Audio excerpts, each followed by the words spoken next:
নমস্কাৰ বন্ধুসকল, স্বাগতম সকলোকে আজিৰ নতুন এটা ভিডিঅ'লৈ। আৰু আপোনালোকে গম পাইছে থাম্বনেইলটো চাই কিহৰ ওপৰত ভিডিঅ'টো বনাই আছোঁ। আৰু আজি হয় বন্ধুসকল, আজি আপোনালোকক মই জনাব গৈ আছোঁ যি SSC গোটক অৰ্থাৎ গ্ৰুপক যি 10,000কৈ মুখ্যমন্ত্ৰীয়ে কৈছিলে যে 10,000কৈ টকা দিম।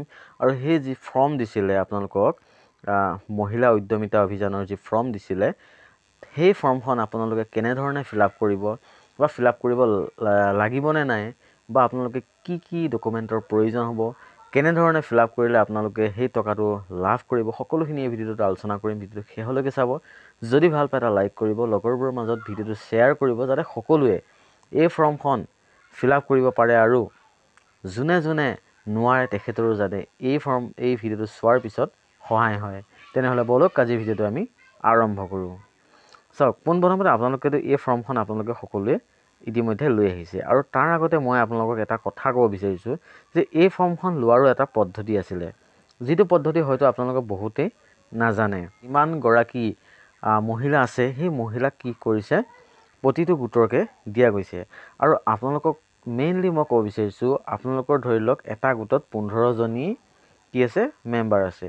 এই 15জনী মেম্বাৰৰ কাৰণে 15খন কি কৰিছে ফৰ্ম দিছে।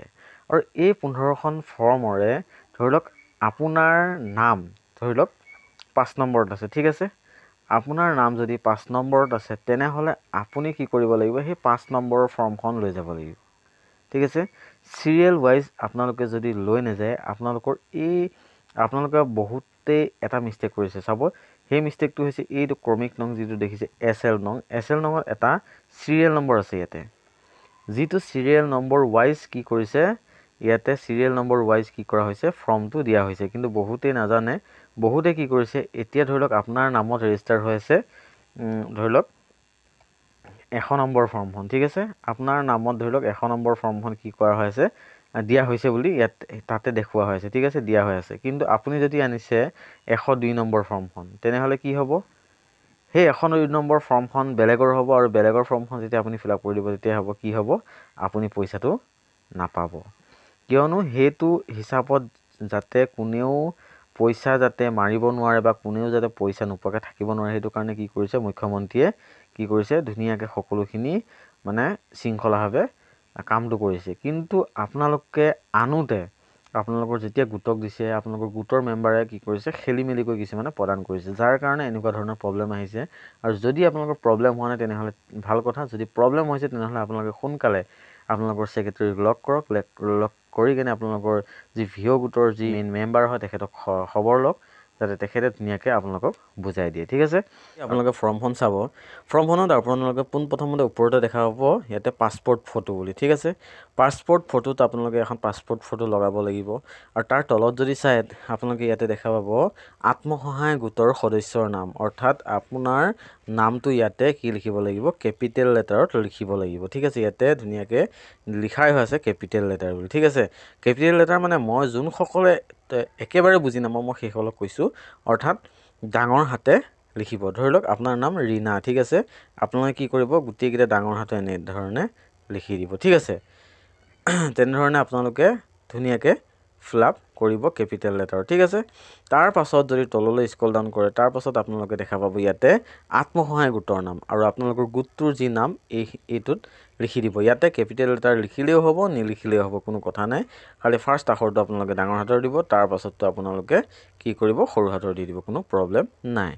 তাৰ পাছত আপোনালোকে তাৰ তলত যদি চায়, তেনেহ'লে আপোনালোকে দেখা পাব ইয়াতে আত্মসহায়ক গোটৰ কি লাগিব, MIS কোড, ঠিক আছে। MIS কোডটো কেনেধৰণে উলিয়ায় সেইটো এটা মই বেলেগ এটা ভিডিঅ'ত আপোনালোকক দেখাম। আপোনালোকে গোটৰ যি ছেক্ৰেটৰী আছে, ছেক্ৰেটৰীৰ হাতত আপোনালোকৰ সেই MIS কোডটো আপোনালোকৰ থাকে, আপোনালোকে তাৰ পৰাও চাই লিখিব পাৰে।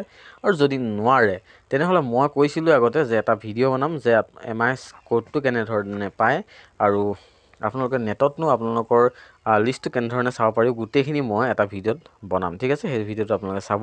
আৰু আজি আপোনালোকে কি লিখিব লাগে সেইটোহে কৈ আছোঁ, ঠিক আছে। তাৰ তলত যদি চাই আপোনালোকৰ লাগিব মোবাইল নাম্বাৰ, আপোনালোকে ইয়াতে মোবাইল নাম্বাৰটো ইয়াতে লিখি দিব।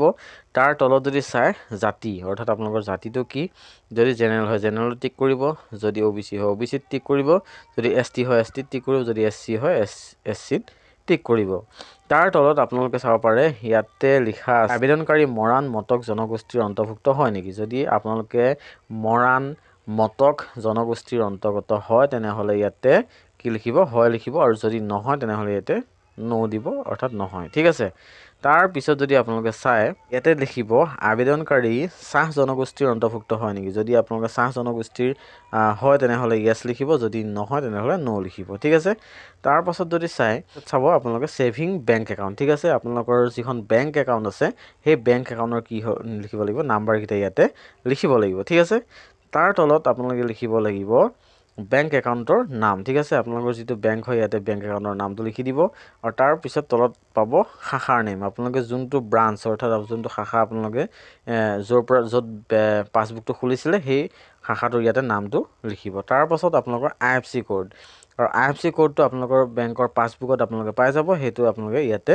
ফিল আপ কৰি দিব তাৰ তলত আছে আপোনাৰ 12 নম্বৰ ভিলেজ আপোনালোকৰ গাঁওখনৰ নাম আপোনালোকৰ যিখন গাঁও হয় সেইখন আপোনালোকে ইয়াতে লিখি দিব ঠিক আছে সেইটো হৈছে প্ৰথম পেজ আৰু সেকেন্ড পেজটোত যদি যায় তেনেহ'লে সেকেন্ড পেজটোৰ প্ৰথমতে আপোনালোকে দেখা পাব ইয়াতে গাঁও পঞ্চায়তৰ নাম আপোনালোকে গাঁও পঞ্চায়ত দিব পাৰে বেলেগো দিব পাৰে ইয়াতে ধৰি লওক গাঁও পৰিষদ উন্নয়ন সমিতি এইবিলাক নিদিলে হ'ব গাঁও পঞ্চায়তৰ আপোনালোকে নামটো ইয়াতে লিখি দিব ঠিক আছে তাৰ পাছত লাগিব ইয়াতে উন্নয়ন খণ্ডৰ নাম অৰ্থাৎ উন্নয়ন খণ্ডৰ নাম বুলি ক'লে বহুতেই নাজানে কাৰণ সেইটো আমি ইংলিছতে ব্যৱহাৰ কৰোঁ প্ৰায়ভাগ মানুহে ঠিক আছে ইয়াতে কি হয় ব্লক বুলি যদি সোধে তেনেহ'লে সব মানুহে পটককে কি কৰিব ক'ব পাৰে কিন্তু উন্নয়ন খণ্ডৰ নাম বুলি ক'লে কি হ'ব কোনে মানে প্ৰায়ভাগ মানুহে কি নাজানে গতিকে আপোনালোকৰ ব্লক কি হয় সেইটো আপোনালোকে ইয়াতে লিখি দিব ঠিক আছে তাৰ পাছত আপোনালোকৰ জিলাৰ নাম আপোনালোকৰ জিলাখনৰ নাম ইয়াতে লিখিব তাৰ তলত যদি চাই তেনেহ'লে আপোনালোকে দেখা পাব LAC নেম অৰ্থাৎ আপোনালোকৰ বিধানসভা কি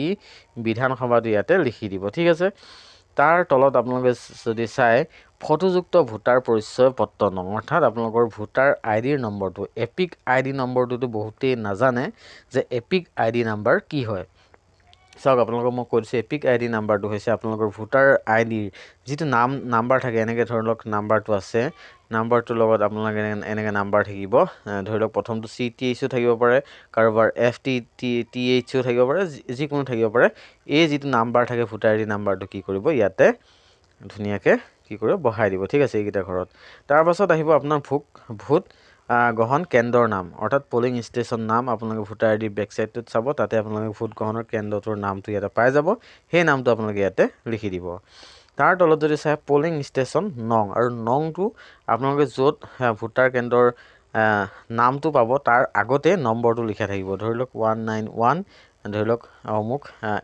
HS স্কুল এনেকৈ লিখা থাকিব সেই যিটো নাম্বাৰ পাব সেই নাম্বাৰটো হৈছে ভোট গ্ৰহণ কেন্দ্ৰৰ নম্বৰ ঠিক আছে এই নাম্বাৰটো ধৰি লওক ভোট গ্ৰহণ কেন্দ্ৰৰ নম্বৰ আপোনালোকে সেই নম্বৰটো বহাই দিব তাৰ তলত যদি চাই তেনেহ'লে সন্তানৰ সংখ্যা আপোনাৰ ল'ৰা ছোৱালী কেইটা ধৰি লওক যদি এটা লিখিব যদি দুটা লিখিব যদি তিনিটা লিখিব ঠিক আছে তাৰ তলত যদি আপোনালোকে চাই ইয়াতে ধুনীয়াকৈ লিখা আছে বিদ্যালয়লৈ যোৱা 3 পৰা 14 বছৰ বয়সৰ যদি কন্যা সন্তান যদি আছে তেনেহ'লে আপোনালোকে লিখিব কেইটা আছে যদি এটা আছে এটা লিখিব দুটা থাকিলে 2 লিখিব ঠিক আছে তেনেধৰণৰ তাৰ তলৰটো যদি চাই 19 যদি চাই বিদ্যালয়ত কন্যা সন্তানৰ নামভৰ্তি কৰোৱা হৈছে নে নাই ঠিক আছে আপোনাৰ যদি কন্যা সন্তান আছে সেই কন্যা সন্তানক আপুনি স্কুলত নামভৰ্তি কৰি দিছে নে নাই যদি দিছে তেনেহ'লে ইয়েছ লিখিব যদি নাই দিয়ে তেনেহ'লে নো লিখিব ঠিক আছে তাৰ পিছত আপোনালোকে যদি চাই তেনেহ'লে আপোনালোকে ইয়াতে 20 নম্বৰ দেখিব অমৃত বৃক্ষ আন্দোলন ৰোপণ কৰা গছপুলিকেইটা জীয়াই আছে আৰু ডাঙৰ হৈছেনে ঠিক আছে ইয়াতে সুধিছে যে আপুনি যিকেইটা অমৃত বৃক্ষ আন্দোলনত গছপুলি ৰুইছিলে দুটা গছপুলি ৰুইছিলে সেইকেইটা আছেনে জীয়াই আছেনে নে ডাঙৰ হৈছেনে নাই সুধিছে যদি আপোনাৰ জীয়াই আছে বা ডাঙৰ হৈছে তেনেহ'লে ইয়েছ লিখিব যদি আপোনাৰ মৰি গৈছে ডাঙৰ হোৱা নাই ঠিক আছে তেনেহ'লে আপুনি নোট লিখি দিব ঠিক আছে তাৰ পিছত যদি চাই তেনেহ'লে ইয়াতে লিখা আছে খত যদি নহয় সেই ঠাইত নতুন গছপুলি ৰোপণ কৰা হৈছেনে যদি ডাঙৰ হোৱা নাই বা মৰি গৈছে তেনেহ'লে সেই ঠাইত নতুন গছপুলি ৰোপণ কৰা হৈছেনে নাই যদি হৈছে তেনেহ'লে ইয়েছ লিখিব যদি নাই হোৱা তেনেহ'লে নো লিখিব ঠিক আছে এইকেইটা আপোনালোকে গম পালে তাৰ পাছত আপোনালোকৰ আহিল 21 নম্বৰত 2021 চনৰ আগতে লোৱা মাইক্ৰ' ফাইনেন্স ঋণৰ বাহিৰে আত্মসহায়ক গোট গ্ৰাম্য সংগঠন মণ্ডল পৰ্যায়ৰ সংগঠন, বেংক বা আন কোনো বিত্তীয় প্ৰতিষ্ঠানৰ পৰা লোৱা যিকোনো ঋণ পৰিশোধ কৰা হোৱা নাই নেকি? যদি আপোনালোকে ঋণ লৈছিলে 2021 চনৰ আগতে, সেই ঋণ আপোনালোকে মাৰি শেষ হোৱা নাই নে মাৰি আছে নে মাৰি হোৱা নাই? যদি নাই হোৱা তেনেহ'লে আপোনালোকে ন দিব, যদি মাৰি হৈছে ইয়েছ দিব। ঠিক আছে, এইকেইটা আপোনালোকে গম পালে। তাৰপাছত আপোনালোকে যদি 22 নম্বৰত চাই, ইয়াতে লিখা আছে পুঁজিৰ দ্বাৰা গ্ৰহণ কৰিবলগীয়া অৰ্থনৈতিক কাৰ্যকলাপ। আৰু ইয়াতে এটা অপশ্যন লিখা আছে যে গ শাখাত চাওক, অৰ্থাৎ ৰেফাৰ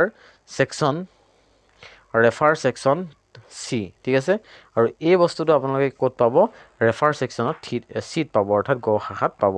অৰ্থাৎ আপুনি এই যে 10,000 টকা যে দিব আপোনাক, এই 10,000 টকাটো আপুনি কি কামত লগাব ইয়াতে লিখিব লাগিব। যদি আপোনালোকে ধৰি লওক আপোনালোকে যদি গাহৰি ফাৰ্ম খোলে, ইয়াতে গাহৰি ফাৰ্ম লিখিব। ইয়াতে যিটো আছে আপোনাৰ তাতে, ইয়াতে আপোনাৰ চাই কেনে ইয়াতে লিখিব লাগিব। ঠিক আছে, তাৰ তলত আছে ডিক্লেৰেশ্যন। আপোনালোকৰ এইখিনি যে আপুনি যে ফিল আপ কৰিলে তাৰ ডিক্লেৰেশ্যনটো আপোনালোকে দিব লাগিব। ইয়াতে আপোনাৰ নাম লিখিব লাগিব। ঠিক আছে, আপোনাৰ তাৰ লগতে আপোনাৰ স্বামী বা পিতৃ, অৰ্থাৎ আপোনাৰ স্বামীৰ নাম লিখিব লাগিব। তাৰপাছত ইয়াতে তলত যদি চাই তেনেহ'লে আপোনালোকে ইয়াতে চাইন কৰিব লাগিব। ঠিক আছে, আবেদনকাৰী স্বাক্ষৰ, আৰু ইয়াতে নাম। ঠিক আছে, নামটো লিখিব লাগিব, আৰু ইয়াতে আপোনাৰ ডেটটো, যিদিনাখন তেখেতলোকে জমা লয় সিদিনাখনৰ ডেটটো লিখি দিব, আৰু স্থানটো আপোনাৰ যিটো স্থান হয় এইটো আপোনাৰ, অৰ্থাৎ আপোনাৰ যিখন ঠাই, সেই ঠাইখনৰ নামটো লিখি দিব। ঠিক আছে, তাৰপাছত আপোনালোকৰ তললৈ যদি চাই তেনেহ'লে সংকল্প পত্ৰ 1। ঠিক আছে, ইয়াতে আপোনাৰ নাম লিখিব লাগিব, ইয়াতে স্বামীৰ নাম, ইয়াতে আপোনাৰ বয়সটো লিখিব লাগিব। ঠিক আছে, ইয়াতে লিখা আছে আত্মসহায়ক গোটৰ এগৰাকী সদস্য, আৰু মোৰ MIS কোড। ঠিক আছে, MIS কোডটো লিখি দিব, আৰু ইয়াতে গোটেইখিনি তথ্য লিখি আছে, আপুনি কি সংকল্প লৈছে ইয়াতে আপোনালোকে ধুনীয়াকৈ পঢ়ি চাব পাৰে। ঠিক আছে, ইয়াৰ পাছত মই সংকল্প পত্ৰটোৰ বিষয়ে নকওঁ, আৰু এই সংকল্প পত্ৰটো আপোনালোকে ওপৰত যেনেধৰণে অসমীয়া লিখিছে, ইয়াতে ইংলিছত আপোনাৰ নাম, আপোনাৰ হাজবেণ্ডৰ নাম, আপোনাৰ MIS কোড, এনেধৰণে এইখিনি ফিল আপ কৰিব লাগিব। তাৰপাছত আপোনালোকে ইয়াতে ছিগনেচাৰটো কৰি দিব। ঠিক আছে, তাৰপাছত যদি আপুনি তললৈ স্ক্ৰল ডাউন কৰে, ইয়াতে মেইন ইম্পৰ্টেণ্ট কথাটো হৈছে অমৃত বৃক্ষ আন্দোলনৰ অংশৰূপে ৰোপণ কৰা ফটো। ঠিক আছে, আপোনাৰ ইয়াতে লিখি দিয়া নাই যে এতিয়াৰ ফটো লাগিব নে আগৰ ফটো লাগিব, এইবিলাক লিখি দিয়া নাই, কিন্তু ইয়াতে লিখিছে অমৃত বৃক্ষ আন্দোলনৰ অংশৰূপে ৰোপণ কৰা পুলিকেইটাৰ ফটো। ঠিক আছে, যিকেইটা পুলি আপোনালোকে ৰুইছিলে সেই পুলিকেইটাৰ ফটো ইয়াতে বিচাৰিছে। কাৰণ ইয়াতে মই ভাবিছিলোঁ প্ৰথমতে ইয়াতে আগৰ এটা এতিয়াৰ এটা নহয়, কিন্তু নহয়, ইয়াতে কি কৰিছিলে, যিটো আপুনি আগতে ৰুইছিলে, যিটো আগতে কি কৰিছিলে, ৰোপণ কৰিছিলে পুলি দুটা। ঠিক আছে, দুটা পুলি দিছিলে, ইয়াতে এটা প্ৰথম লগাব লাগিব, আৰু ইয়াতে 2 নম্বৰ পুলি, দুটা পুলিৰ 2টা ফটো ইয়াতে কি কৰিব লাগিব, লগাব লাগিব। ঠিক আছে, তাৰ তললৈ যদি চাই ইয়াতে আঁচনিখনৰ লক্ষ্য দেখা পাব, আপোনালোকে কিহৰ কাৰণে এই 10,000 টকাকৈ দিয়া হৈছে বা এই আঁচনিখন কিয় লৈছে সেইখিনি কথা ইয়াতে উল্লেখ কৰা হৈছে। আৰু ইয়াতে কি কৰিছে, বিধ দিছে ধুনীয়াকৈ আঁচনিখনৰ পৰ্যায়ক্ৰমিক ৰূপায়ণ, কেনেধৰণে ৰূপায়ণ কৰিছে, কেনেধৰণে কি কৰিছে, গোটেইখিনি ইয়াতে সন্নিৱিষ্ট কৰা হৈছে। ঠিক আছে, তাৰ তলত যদি স্ক্ৰল ডাউন কৰে, মই যে কৈছিলোঁ যিটো আপোনাৰ কি পালন কৰিব সেইটো লিখিব লাগিব, সেই অপশ্যনটো পাব ইয়াতে। ঠিক আছে, গত পাব, ইয়াতে ধুনীয়াকৈ আপোনাৰ গোটেইবিলাক কি কামত আপোনালোকে খটাব বা কি কাম কৰিব গোটেইখিনি ইয়াতে আছে। আপোনালোকে ইয়াৰ পৰা চাই কিনে তাত ফিল আপ কৰিব লাগিব। ধৰি লওক আপুনি হাঁহ পালন কৰিব, হাঁহ পালন লিখি দিব। ধৰি লওক ব্ৰইলাৰ পালন, যদি ব্ৰইলাৰ পালন তাত লিখিব। যদি মৌ পালন হয় মৌ পালন লিখিব। যি পালন কৰে আপোনালোকে সেইটো লিখি দিব। ঠিক আছে, তাৰ তলত আপোনালোকে ইংলিছতো চাব পাৰে, ইংলিছতো ইয়াতে দিয়া আছে। তাৰ তলত যদি চাই ইয়াতে ইজিবিলিটি, অৰ্থাৎ যোগ্যতা কোন মানুহে ইয়াতে যোগ্যতা পাব সেইখিনি কথাও ইয়াতে উল্লেখ ধুনীয়াকৈ কৰা আছে। আৰু এইখিনি মই পঢ়ি নিদিওঁ, কাৰণ এইখিনি আপোনালোকে নিজেও চাই ল'ব পাৰিব। ঠিক আছে, তাৰ তলত হৈছে বাছনি সমিতি। ঠিক আছে, লাষ্টত হৈছে বাছনি সমিতি, অৰ্থাৎ চিলেকশ্যন কমিটি। ঠিক আছে, চিলেকশ্যন কেনেধৰণে কৰিব, কি পৰ্যায়ত হ'ব, গোটেইখিনি ইয়াতে কি কৰিছে, লিখি দিছে। আৰু ফৰ্মখনৰ শেষৰ এইখিনি হৈছে বাছনি সমিতি। আৰু আজি আপোনালোকক মই জনালোঁ যে আপোনালোকেনো কেনেধৰণে ফিল আপ কৰিব। যদি ইয়াতো যদি আপোনালোকৰ কিবা ভুল আছে বা ইয়াতো যদি আপোনালোকৰ কিবা সুধিব লগা আছে, তেনেহ'লে এই ভিডিঅ'টোৰ কমেণ্ট ছেকশ্যনত আপোনালোকে কমেণ্ট কৰিব পাৰে। তেনেহ'লে মই আপোনালোকৰ কাৰণে আৰু নতুন ভিডিঅ' লৈ আহিম, যাতে আপোনালোকৰ সুবিধা হয়। আৰু যদি কিবা বুজি পোৱা নাই আপোনালোকে কমেণ্ট কৰিব, আৰু এই ভিডিঅ'টো যিমান পাৰে শ্বেয়াৰ কৰিব সকলোকে, যাতে সকলোৱে ঘৰতে ধুনীয়াকৈ ফিল আপ কৰিব পাৰে। আৰু এটা কথা কৈ থৈ দিওঁ, যদি আপোনালোকৰ ভুল হয় বা আপোনালোকে ভাবিছে যে নাই মোৰ ভুল হ'ব পাৰে, তেনেহ'লে আপোনালোকে ফিল আপ নকৰাটোৱেই ভাল। আপোনালোকৰ গোটৰ যি ছেক্ৰেটৰী সভাপতি আছে তেখেতলোকক কওক, আৰু মই জনাত যে এনেকুৱা এখন মিটিং দিব বা তাতে ফিলাপনো কেনেকুৱা কৰিব লাগে কেনেকৈ কৰিব লাগে এইটো ভিঅ'ৰ পৰা আপোনালোকক এটা হয়তো ট্ৰেইনিং বা এনেকুৱা মিটিং টাইপৰ এনেকুৱা এখন হ'ব, তাতে আপোনালোকক দেখাই দিব। গতিকে মই তথাপি আপোনালোকক দেখালোঁ যে কেনেধৰণৰ ফিলাপ কৰিব লাগে। আৰু যদি ভিডিঅ'টো ভাল পাইছে এটা লাইক কৰিব, লগৰবোৰৰ মাজত ভিডিঅ'টো শ্বেয়াৰ কৰিব যাতে সকলোৱে কথাখিনি গম পায়।